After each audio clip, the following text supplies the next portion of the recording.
Привет, с вами Руслан Усачев, Михаил Кшиштовский и лучшее российское тревел-шоу «Пора валить», где мы внимательно читаем все ваши комментарии. Не только читаем, но и прислушиваемся, и поэтому мы сегодня опять летим в США. На этот раз в Майами. В Майами!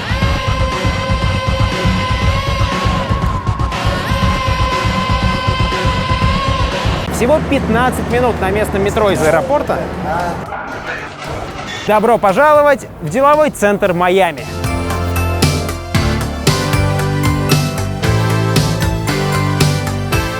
Ну чё, класс? Класс! Класс! А и сколько станций до пляжа? А метро туда не ходит. Весь пляжный отдых находится на островах. Туда только на автобусе за $1,5, либо на автомобиле.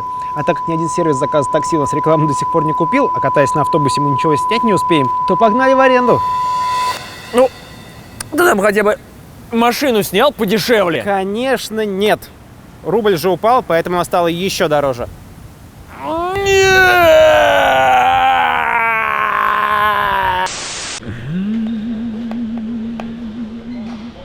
А пока Миша арендует машину, самое время напомнить о нашем генеральном спонсоре, благодаря которому «Пора валить» сейчас так часто выходит. Оплачивая аренду автомобиля карты Тинькофф All Airlines, до 10% этой суммы вернется обратно милями.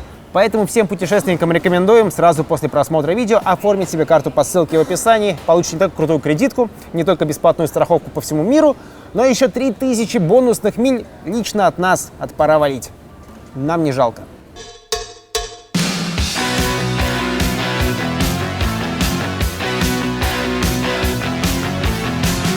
Чел, да, тачка крутая, она классно смотрится в кадре, но она все еще дорогая, она не стоит этих денег. Ты забываешь, что мы очень здорово на желез сэкономили, когда вписались у нашего друга.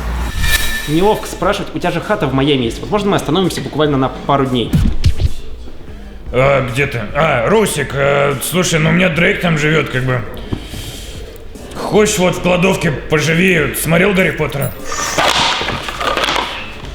Спасибо. Да похуй. Но это не точно.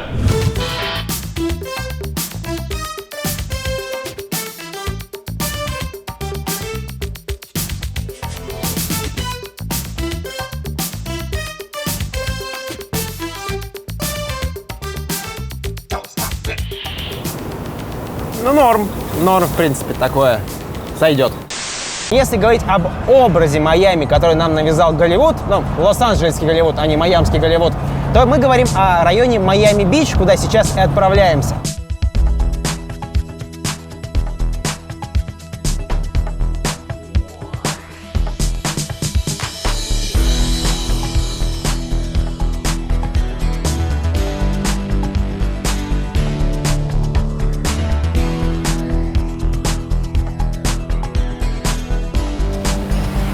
Местные пляжи тянутся на десятки километров, и если вы ценитель уединения, спокойствия, то вам на северные пляжи, потому что на юге пляжи по густонаселенности ничем не уступают сочинским и крымским.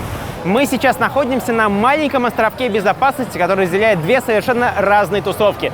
Справа тоска и уныние,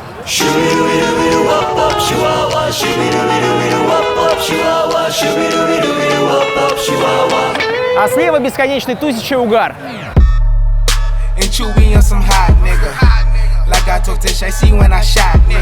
Я не буду акцентировать внимание на национальном составе этих двух тусовок, но между собой мы называем этот островок серой зоной.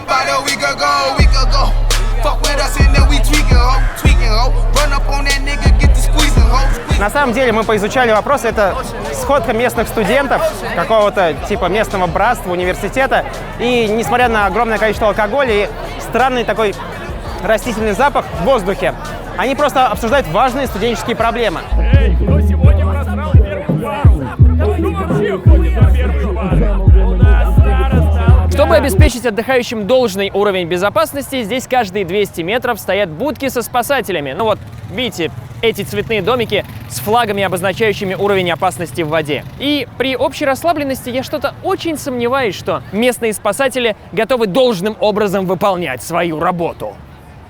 Тонет! Человек тонет! Кто-нибудь! Человек! Человек тонет! Человек тонет!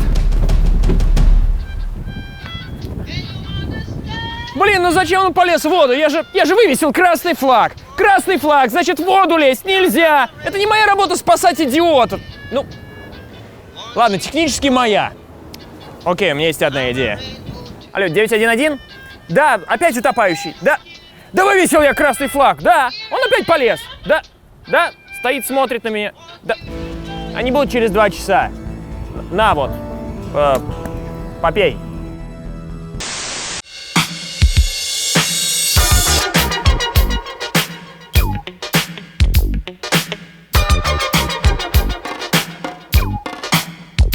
В середине нулевых началась активная застройка района Мидтаун Майами, и возникла очевидная проблема. Это стоявшие там грязные пуэрториканские рабочие кварталы, забитые граффити. Фу.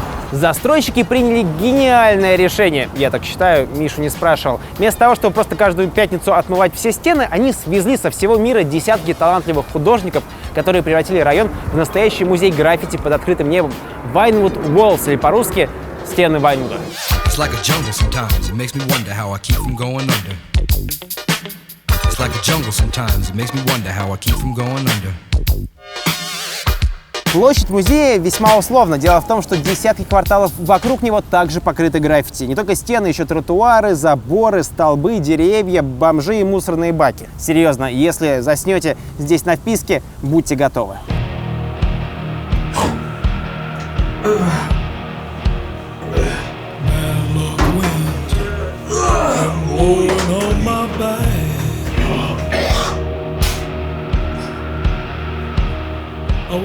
Эй, кто мне это нарисовал? Уорхол. Блин, я так дорого свою кожу на лбу продам. Сейчас Винвуд стал настоящим брендом, который заметно поднимает стоимость недвижимости вокруг, и не каждый художник удостоится чести попасть на эти стены. Все, я закончил. Еще раз большое спасибо, что позволили мне выступить, вырасти на стенах Вайнвуда. Нет, мы должны все это стереть. Мы все это должны В стереть. смысле? Это мой лучший шедевр. Как вы представляете, что рядом с нашими граффити, рассказывающими о неравенстве полов, о проблемах в обществе, о Холокосте, наконец, будет красоваться ваше омерзительное чудище? Я вот сейчас смотрю и понимаю, вы нацист.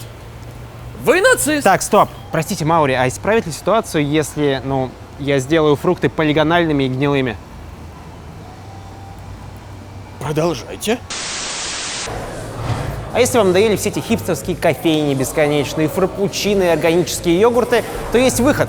Познакомьтесь с моим маленьким другом. Прямо напротив одной из этих весело раскрашенных стен Вайнвуда расположился Lock and Load Miami, огромный тир, который, подобно хорошему супермаркету, предлагает очень широкий ассортимент продукции. Что же мне выбрать сегодня?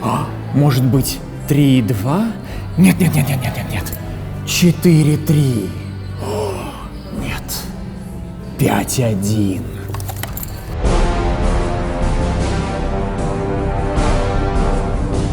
Это, конечно же, муляжи, но и настоящие мы сейчас попробуем. Зацените, здесь есть целое меню оружия. Здесь есть так называемые пэкэджи, где несколько пушек в одном комплекте, например, по фильму «Скарфейс» или по фильму «Рэмбо». Или можно на следующей странице выбрать пушки самому. Если выберете 3, вам дадут пострелять из пекаля. А также здесь есть детский набор. Ну, вы знаете, для детей. Не детское оружие. Обычная.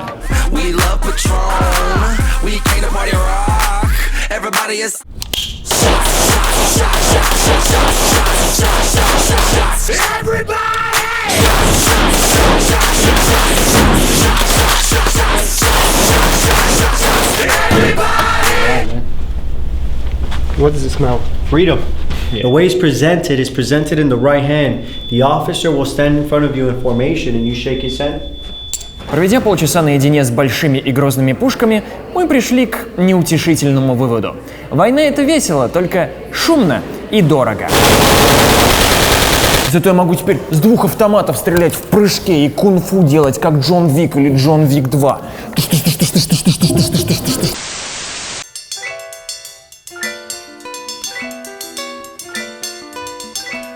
Самое интересное в съемках «Пора валить» — это те моменты, к которым оказываешься не готов. о которых знают только местные жители, о которых не пишут туристические справочники. Такой момент есть и в Майами. Наверное, вы даже не догадывались, что 4-я по размеру городская агломерация США, город с самым крупным круизным портом, дом Бургер Кинга, Alienware и сериала «Место преступления Майами» на 2/3 испаноговорящий. Похоже, что местное население переходит все границы.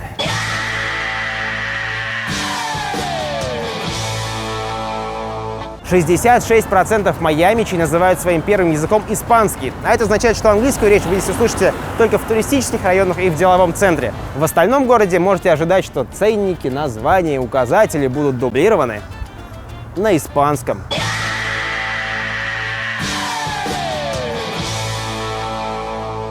Не было никакой шутки, я просто хотел еще... Ой, меня шмель ударил.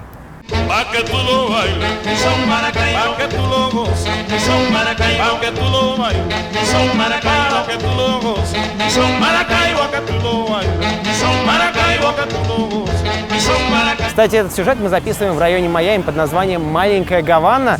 Но, откровенно говоря, сравнивая с настоящей Гаваной, о которой мы уже снимали выпуск, выглядит весьма Гавана.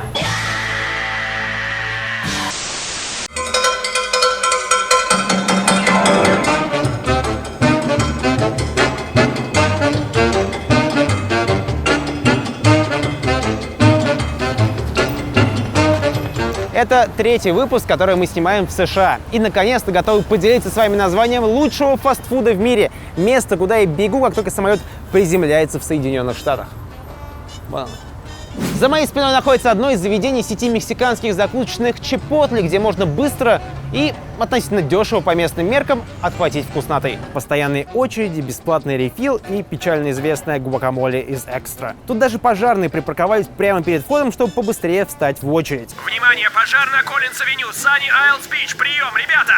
Ребята, огонь перекидывается, парни! Я вижу вашу геолокацию, парни! Слушайте, возьмите мне quesadillo, а? Лично я предпочитаю тако или боулы, но наш эксперт протестирует местный буррито.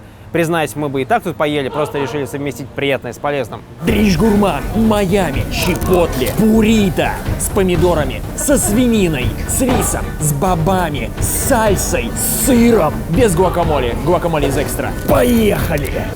Но сначала лайфхак. Буррито слишком большое, не каждый совладает с этой малышкой, поэтому мы используем держатель для стаканов. Сука. Поэтому мы используем держалку для стаканов, или, как я называю ее, держалку для буррито.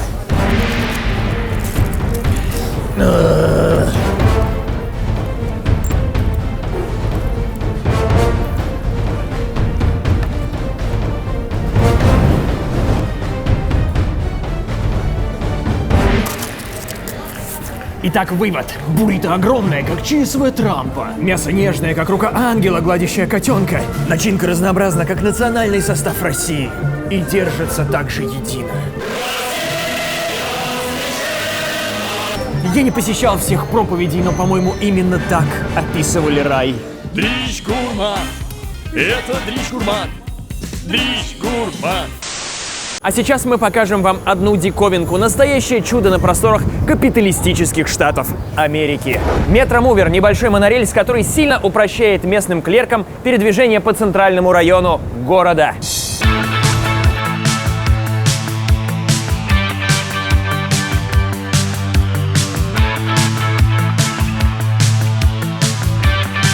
И чудо не в том, что это удобно, не в том, что автоматизировано и нет машинистов. Чудо в том, что это абсолютно бесплатно. Второе такое чудо — местные туристические троллейбусы. Но есть у данного бесплатного транспорта один недостаток. У них не опускается крыша. Этой тачки, девочки, липнут сами. Отвалите, тёлки, мы снимаем про Майами. Круто, да? Миш, давай теперь ты за руль, я ж водить не умею. Майами — город молодой, и, наверное, только вот этот район Ар-деко в Майами-Бич хоть как-то можно назвать историческим, потому что в нем располагается самая большая в мире коллекция зданий в стиле, как ни странно, Ар-деко. Если вы с архитектурой знакомы не только по скучным учебникам, то вы можете знать этот район как... О, так это же дом, в котором жил Томми Версетти. Как и полагается прибрежному тусовому району, он намного круче выглядит после заката, так что давайте перемотаем время. I wear my sunglasses.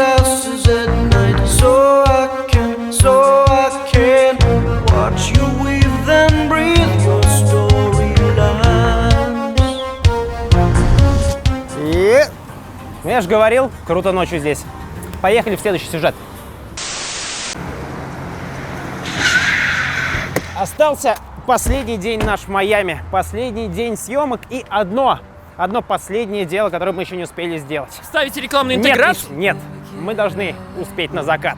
Для этого мы приехали на Hobby Island Beach, где отличный вид на город.